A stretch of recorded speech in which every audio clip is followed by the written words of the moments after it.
स्वागत आपका। मैं हूं आपके साथ मंगला सक्सेना। भारत में पूरे साल त्योहार मनाए जाते हैं, लेकिन अगस्त का महीना कुछ खास होता है और ऐसा होता है जिसमें सबसे ज्यादा पर्व मनाए जाते हैं। भाई बहन का टूट रिश्ते वाला रक्षाबंधन भी आने वाला है, लेकिन एक कंफ्यूजन है तारीख को लेकर कि 8 को मनाएं 9 को मनाएं। ये कंफ्यूजन आपको हम दूर करेंगे इस वीडियो में। साथ ही आपको ये बताएंगे कि कौन सी वो ऐसी राखी है, कौन सी वो गलती आप बिल्कुल ना करें जो आपके भाई पर, उनकी आयु पर असर डाल सकती है। साथ ही ऐसा क्यों कहा जा रहा है कि 2025 का ये रक्षाबंधन 100 सालों में सबसे ज़्यादा भाग्यशाली है, और ऐसे वो क्या काम आप करें जो आपके परिवार के लिए फलदायी साबित होंगे। कौन से वो योग बन रहे हैं, हर एक खबर की बारीकी आप तक पहुंचाने वाले हैं इस वीडियो में। रहिए मेरे साथ। तो भाई बहन के अटूट रिश्ते का पर्व रक्षाबंधन में महज कुछ ही दिन बचे हैं, लेकिन इस पर्व को लेकर काफी कंफ्यूजन है कि आखिर इसे 8 या फिर 9 अगस्त कब मनाया जाए। अगर आप भी इस बात को लेकर थोड़ा परेशान हैं, कंफ्यूज हैं, तो आपकी इस परेशानी को हम दूर किए देते हैं। पंचांग के मुताबिक इस साल रक्षाबंधन शनिवार यानी 9 अगस्त 2025 को है। इस वर्ष पूर्णिमा तिथि को शुरुआत 8 अगस्त को दोपहर 2:12 पर होगी और समाप्त 9 अगस्त को दोपहर 1:24 पर होगी। रक्षाबंधन बनाने का जो शुभ समय है वो जान लीजिए। 9 अगस्त को राखी बांधने का शुभ मुहूर्त सुबह 5:47 से दोपहर 1:24 तक रहेगा। इस साल रक्षाबंधन प्यार, हंसी और एक वचन के साथ मनाया जाने वाला त्योहार हर बार की तरह मनाया जाने वाला है। भाई अपनी बहनों की रक्षा का वचन लेते हैं और बहनें अपने भाइयों के दीर्घ और समृद्ध जीवन की प्रार्थना करती हैं। लेकिन इस साल कुछ ऐसा असाधारण होगा जो इस त्योहार को और भी खास बना देगा। एक खगोलीय योग जो कि 95 साल बाद हो रहा है।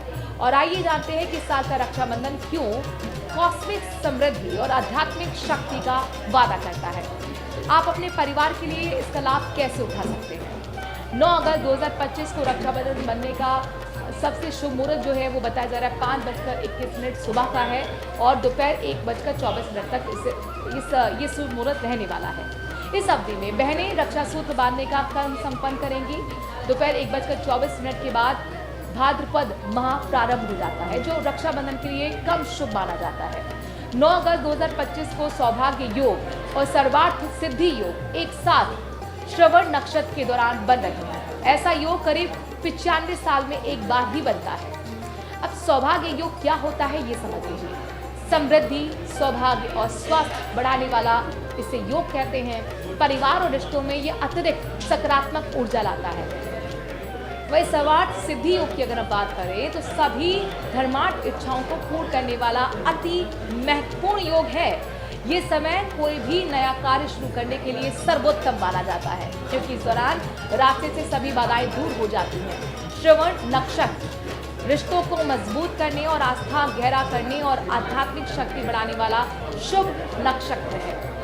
इन सबका संगम रक्षाबंधन के इस आयोजन को एक अनोखा और कॉस्मिक जैकपॉट बना देता है। जब एक साल में पूरे सितारे भी अपनी रक्षा और समृद्धि के लिए साथ खड़े हों तो इस पवित्र रस्म का महत्व और भी बढ़ जाता है।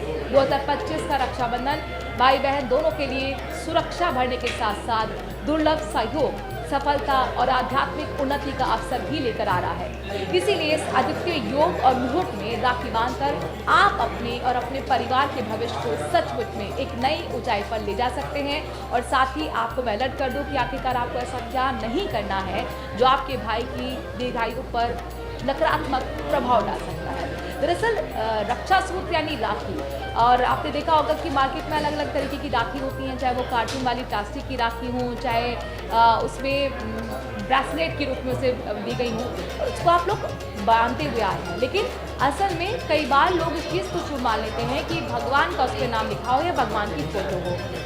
वो आस्था दिखाने का आपका अपना तरीका हो सकता है, लेकिन जो एक्सपर्ट हैं इस फील्ड के, यानी कि जो पंडित हैं, उनका साफ तौर पर कहना है कि कई बार जब आप इसे बांध देते हैं और जब रक्षाबंधन गुजर जाता है कुछ दिनों बाद उस राखी को ऐसी खोल के कहीं भी रख दिया जाता है, तो ऐसे में जो फोटो है भगवान की, जो नाम है, वो कूड़े में चला जाता है। और इससे सही मायने में जो हमारे भगवान हैं जिनको हम पूजते हैं उनका एक तरीके से अपमान होता है, जिसका असर नकारात्मक तौर पर पड़ सकता है, नकारात्मक ऊर्जा आ सकती है। और इसीलिए आप महत्वपूर्ण होगा, ये होगा, ज़रूरी होगा कि आप इस तरीके की राखी यानी कि भगवान का नाम अगर लिखा हो या भगवान की फोटो वाली राखी लेने से बचें।